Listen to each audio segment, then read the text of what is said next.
Greetings YouTube, Joe here with Culination Media, and welcome back to the very next episode of Pokemon XD, Gale of Darkness. This is episode number 44, and in this episode, we're going to be taking on the Justy imposters, and we begin with this guy here, over on the left. I'm Justy, my fellowship is 6, so there are also 6 Justies. There are 6 of us, so our sense of presence is 6-fold, our appeal is 6-fold too. Oh man, not this guy again. Grease 6, everything is 6-fold. And he brags about his 6-fold power, but he doesn't really have 6-fold power. It begins with Oddish and Cacnea. He's going to be using all grass types, in case you don't remember, but these Hexagon brothers, the color of their uniform represents the type that they use. And he's going to have 5 Pokemon. All of them are going to be grass types, as I mentioned, so I have Vulpix out at the start. And Heat Wave is going to be able to take out Oddish and Cacnea unless it misses. Nope, doesn't miss, so Cacnea and Oddish are both going to go down in one turn without even getting the chance to attack. Which is especially good for us because that means that we're going to be able to get a free hit on whoever comes out, and it looks like it's going to be Shroomish. And also we have Lotad, the grass and water type Pokemon, as his partner. We've got Aron using Metal Claw here, and it hits Shroomish, takes about half of his health away. Not that it really matters. We're going to be going for a Heat Wave here.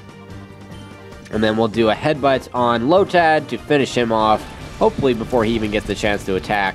These Pokemon are at very low levels. As you can see, Shroomish is not even at level 20. He's sitting comfortably at level 19, which really isn't that comfortable.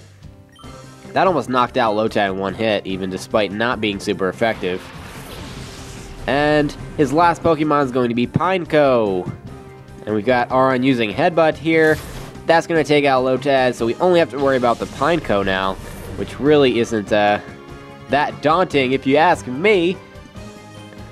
And we can just go for the Ember, and I guess Headbutt, and that should do the trick, although I think Ember might knock it out in one hit by itself. Even while not being a super powerful move, Pineco is only at level 20, and his special defense isn't the best either.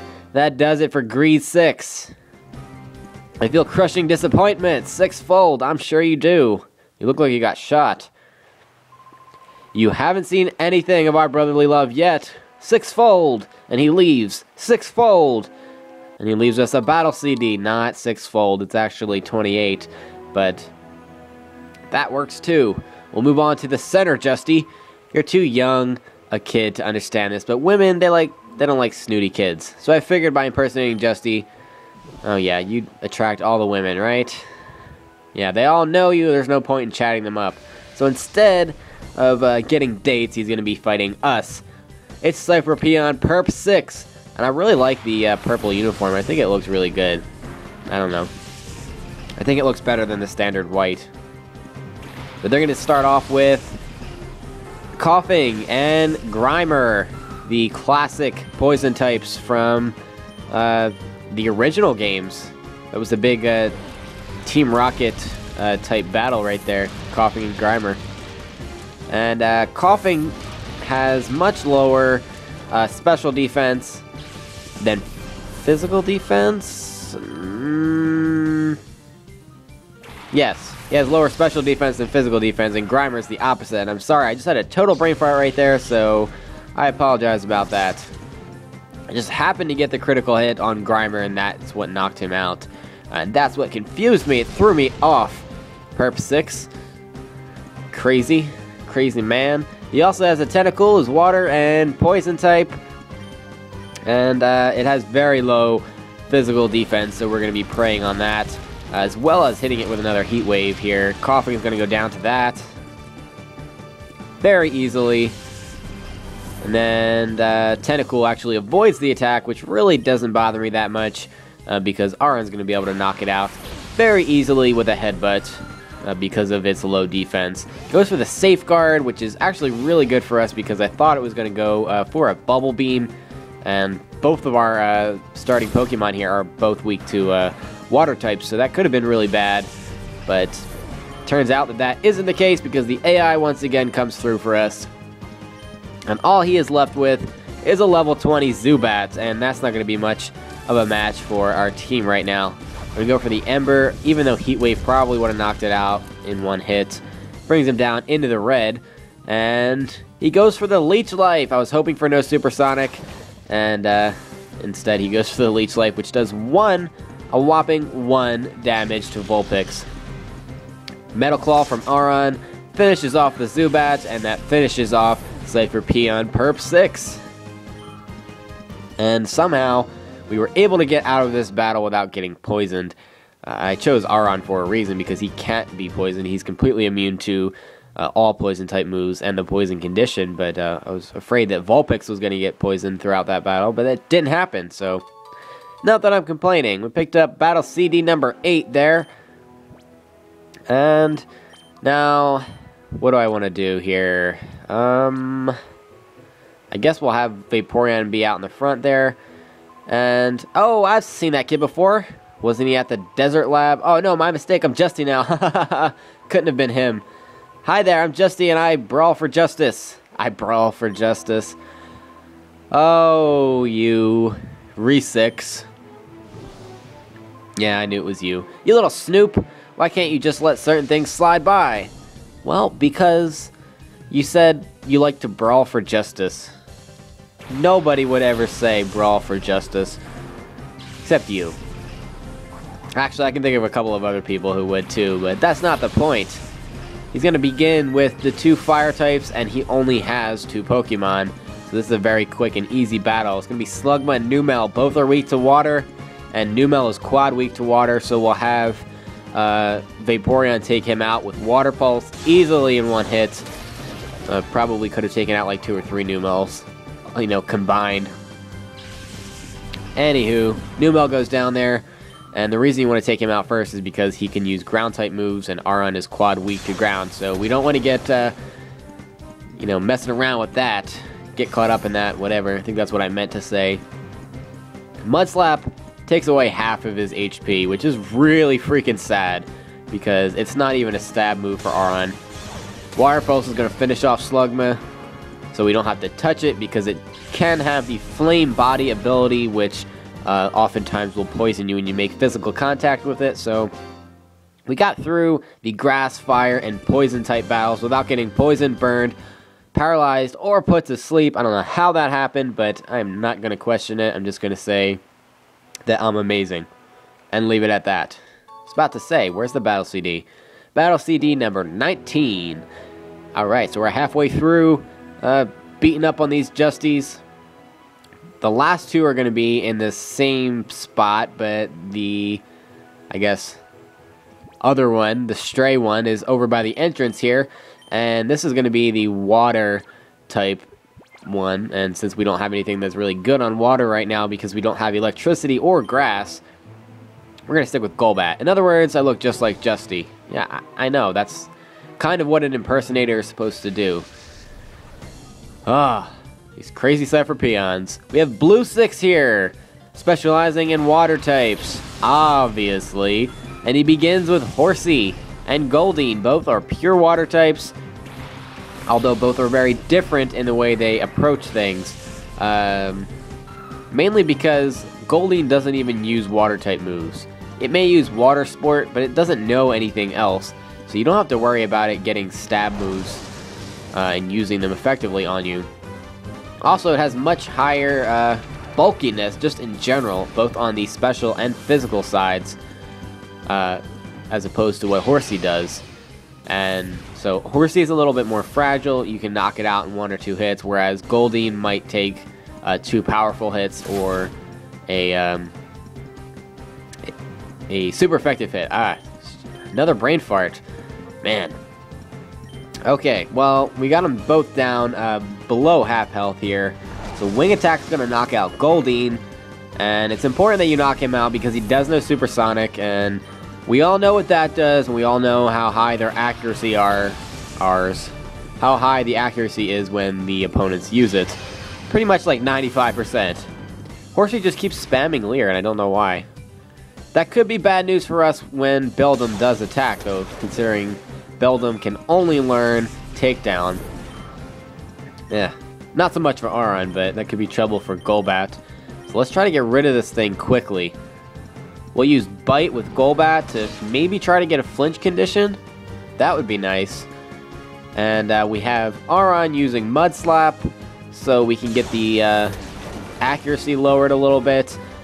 Because Takedown doesn't have perfect accuracy either. So, oh, but it doesn't matter. He flinches, and that's going to be it for the battle. We get out of this pretty much unscathed. I guess, did we even get hit? I don't even know. Wasn't really keeping track. We didn't get hit by anything significant, that's for sure. And Aron almost grew up to level 28, but not quite. And I think Aron evolves at 32, so we're getting there, sort of. He takes forever to grow levels just because of how much experience it takes, as opposed to the other Pokemon on my team who don't take as long. Alright, we picked up the Battle CD there. And we have 2 more Justy impersonators to go. Both of them are going to be in the mayor's house. So somehow they walked past you and into this person's house without you noticing, interestingly enough. We'll keep Vulpix at the front, along with Aron. And, yeah. I guess we are ready to go. I was thinking about... never mind. I'm just not gonna say that because it doesn't make sense. Hey, you nitwit! There's no point in having 2 Justies hanging around here together. Yeah, but I found this place first. Nonsense for someone as elegant and gorgeous as I, only ascending this plush, blah blah blah. Brothers are always arguing, right? What are you looking at? You think we're putting on a show or something? No, I didn't even say that. All I did was come in and observe. Oh, hey, Yellow 6. But what's been seen can be used as witness testimony. You can curse your luck. And he's going to battle us, obviously. Didn't even need to say that.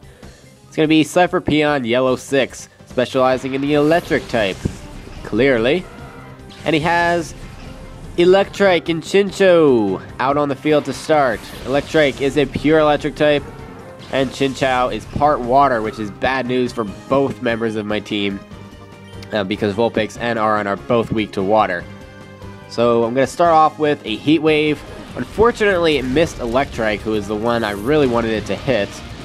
Because it's not very effective on Chinchou anyway. But I do get the Burnt Hacks, which is impressive if you ask me. Spark. Don't paralyze. Thank you. Chinchou goes for the Supersonic, and there you go, my friends. 55% accuracy turned into 95, because of course it hits on the first try, and Aron is now confused. Oh, he did hit himself. Thank goodness for that. Thank goodness for that. And Headbutt is going to bring Chinchou down enough, just barely, to where the burn is going to knock him out. So, other than the confusion from Supersonic, I got lucky in that turn. Aron grows up to level 28, which is good as always. And out comes Yellow 6's last and final Pokemon, Magnemite, the electric and steel type Pokemon. We have Heat Wave from Vulpix. That should be enough to knock out, well, not Electrike, because he's not super affected by that, if you get my drift. But Magnemite is, however, and he's going to go down in 1 hit, which means no paralysis. Electrike goes for the Leer, strangely enough. I don't know why Leer, he could have just done Spark again. Aron's still confused, and he hits himself, which is to be expected, because, I mean, you're not going to get away with hitting your opponent twice in a row. I mean, that just very rarely happens. We'll go for Ember, and that's actually better, because it keeps us from possibly getting paralyzed from Electrike's static ability if he has it. I'm not sure if this one had Lightning Rod or Static, but I don't want to take any chances because when it comes to that type of stuff, I will almost always get paralyzed, and I don't want that because we have another battle to do right after this. You're tough enough that I'm willing to let you become my little brother. Think it over, okay? But he runs away. When am I ever going to see you again? Humph. You're just a kid. I hate battling. Rah, rah, rah. Somebody's in a bad mood. He picks up Battle CD number 27, and I'm not going to worry about switching out Pokemon or anything like that. A cool and smart guy doesn't waste his time battling. Oh, it's a different story when it comes to pests. I guess we're a pest? It's not very nice. I've only been nice to you. Cypher Peon, Brow 6. Sends out Noctowl and Vigoroth, which is pretty much the most evolved team you've seen so far. So they're both at level 20, which isn't that intimidating on its own. But the fact that he has a Noctowl and a Vigoroth is intimidating. Vigoroth is quick and he's fast. He has high attack power, and he has a lot of stab moves that can do a lot of damage on you. Thankfully, because of the level difference, Vulpix is able to go first, and Vigoroth doesn't go for Fury Swipes, he goes for Scratch, thankfully. And Scratch isn't going to do that much damage, especially not to Aron. Noctowl has extremely high special defense, and is just overall a very bulky Pokemon, so you're not going to be able to knock it out in 1 hit, or even 2 hits unless you have a super effective move. And as you can see, the Heat Wave and the Metal Claw still are not enough to knock Noctowl out. He's still hanging on. We're going to go for another Heat Wave, and Noctowl's finally going to bite the dust after 3 attacks. Keeping in mind that our Pokemon are much higher level than Noctowl, so if we were on the same level or close to it, that would have been a really long fight. Vigoroth also goes down, and Vulpix is trying to learn Flamethrower at level 29, which is pretty young for learning Flamethrower, but I'm not complaining, that's for sure. We're going to get rid of Ember and put Flamethrower in its place, so now we have some powerful attacks. And when we don't want to use Heat Wave to attack both of the opponent's Pokemon at the same time, we have a powerful attack in Flamethrower to be able to deal some decent damage. And that does it for Brown 6.